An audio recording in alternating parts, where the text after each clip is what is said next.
don't mind. I'll work with artisanals myself. And artisanals, let me just mention, I don't know if I mentioned it earlier, they are not the easiest people to work with. Those guys, I know.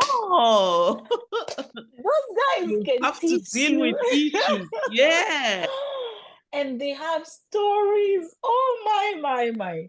So you get all type of people when working with artisanals. Yeah. They're not have the to be angels that rugged they paint. yourself.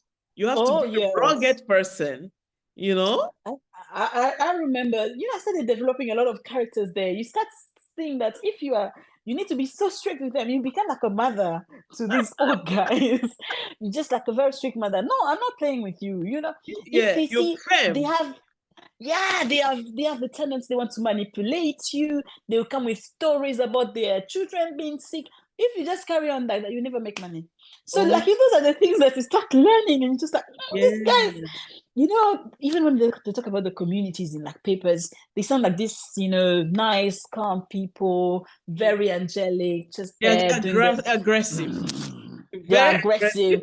They can be also lazy sometimes. They can be. So you need to put on some rules. You need to be very strict and firm with them. So like all those things, you learn them as you do it. But at the end of the day, as much you can only do much, right? So you need people to you need the money to set those factories. You need the money, and the risk involved is just.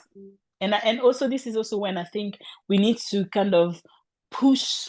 And I mean it, push our government to do things in the right way, because sometimes the governments would not do certain things, and it's one thing to ask the government for money, and they say they don't have money. Okay, but if I'm able today, let's say through the course that I'm doing, I'm able to, with the banks, the contact, let's say I find a bank in Geneva that says, okay, since you have clients and these are the clients they're looking for we will for like, let's say cobalt, we will give you the funds to set up, let's say, a small manufacturing plant. Let's say, even if it's just 60 or 40 tons per I don't know, per day, or something like that.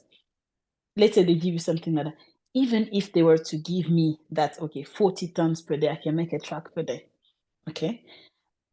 If I still have a regulation that would put I don't know, would put people behind my back from the moment they know it's for a Congolese lady, they start coming to us for taxes that do not even exist. If I have, if I start having like all these government entities trying to get every part of me before I even make one production, this will never work. It's a minus. That will never work. So it's really important that the government, we also find a way to force the government to be as protective of entrepreneurs as possible.